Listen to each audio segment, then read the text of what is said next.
overall আমাদের payment একদম যে ফরেন প্লেয়ার বলেন লোকাল প্লেয়ার বলেন ওভারঅল পেমেন্ট হয়েছে অন্য টিমের মতন আমাদের যথেষ্ট ভালো পেমেন্ট করা হয়েছে বাট লুকস লাইকে যে আপনার ওর কিছু ডেলিভারির জন্য হচ্ছে সেটাই আসছে বাট আমরা ওটা মেলে অ্যান্সার দিচ্ছি ওর মানে আপনার বিপিএল বা ওকে টেস্টে আমরা ওটা পাঠাবে না এরকম কোনো কিছু না আসলে আমাদের নতুন প্লেয়ার আসছে তালাত হোসেন তালাত আমরা ওইখানেও রিপ্লেসটা করছি কারণ আমাদের আজকে ব্যাটিং কম্বিনেশনটা আমরা বেশি রাখছিলাম ও যেহেতু অলরাউন্ডার সেখানে আমাদের টিমের কম্বিনেশনের জন্যই ওকে আমরা বাইরে রাখছি ম্যাচটা এছাড়া এমন কোনো কিছু নিউজ নেই না পেমেন্ট কোনো সমস্যা নেই ওভারঅল যা কন্ট্রাক্ট তার 50% ওকে আমরা আগেই পেমেন্ট করে দিচ্ছি অলরেডি সো এটা ওর জন্য আমরা টিমের বাইরে না হবো ম্যাচের আগে আনন্দ সরকার প্রেস করতে বলছিলেন যে আলিসাল ইসলামের বোলিং রিপোর্টে ভালো আপনাদের কাছে আসলে কোনো তথ্য এসেছে কিনা তার বোলিং অ্যাকশন হ্যাঁ বোলিং অ্যাকশনের ব্যাপারে আমাদের ডিরেক্ট কোনো কিছু আসে নাই বাট লুকস লাইকে যে আপনার ওর কিছু ডেলিভারির জন্য হচ্ছে সেটাই আসছে বাট আমরা ওটা মেলে অ্যান্সার দিচ্ছি ওর মানে আপনার বিপিএল বা ওকে টেস্টে আমরা ওটা পাঠাবে ওটা আমরা অ্যান্সার ওদেরকে দিয়ে দিচ্ছি আর কি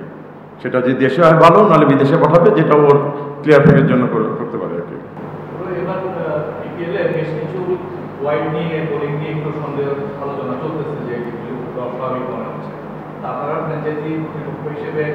আপনাদের টিমের মধ্যে কোনো সন্দেহ দেখেন কিনা বা অন্য খেলাগুলোতে আপনারা কোনো কিছু আপনাদের চোখে পড়েছে কিনা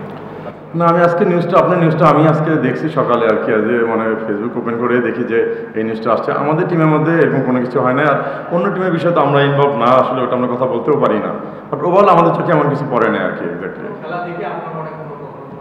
না খেলা দেখে আসলে সন্দেহ কীভাবে করবেন এখানে এখন ওভারঅল তো খেলা সব টিমই ভালো খেলতে সবাই জিততে চায় ওভারঅল আমাদের কাছে এমন কোনো কিছু আসে না আর কি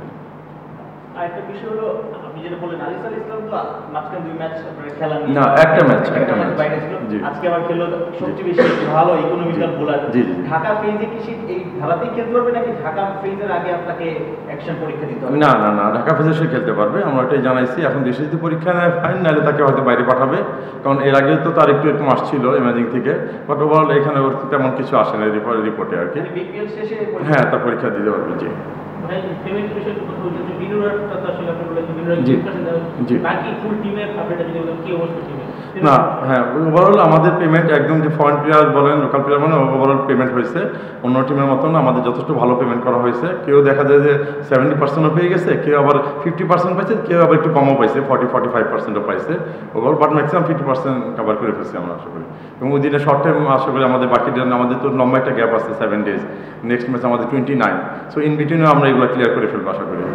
ভাই ইয়াং প্লেয়াররা নাকি ঠিকঠাক পেমেন্ট পান নাই এরকম একটা কথা শোনা গেছে ইয়াং প্লেয়ার বলতে আসলে আমাদের দেখেন সবচেয়ে বড় আমাদের টিমের বিষয়টা বলতে পারি আমাদের টিমে আমরা ড্রাফট থেকে 8 জন প্লেয়ার নিচ্ছি মানে লোকাল আর তো ওভারসিজ আমাদের 10টা ফরেন প্লেয়ার আছে আমাদের 8 জন লোকাল প্লেয়ার আমাদের পেমেন্ট কিন্তু খুব একটা বেশি না চিরাং টিমে ওভারঅল আপনি দেখেন ক্যালকুলেশন আমাদের হাই রেটেড কোনো প্লেয়ারও নেই বি ক্যাটাগরি 2 জন একজন শুধু শরীফুল আমরা নিচ্ছি এই ক্যাটাগরি আর বাকি সব কিন্তু আমাদের এফ সিডি সো ওভারঅল আমাদের পেমেন্ট কিন্তু খুব একটা বেশি না আর জুনিয়র যাদের বলছেন জুনিয়র এমন কোনো কিছু না আপনি হয়তো খোঁজ নিয়ে দেখতে পারেন তারাও পেমেন্ট পাইছে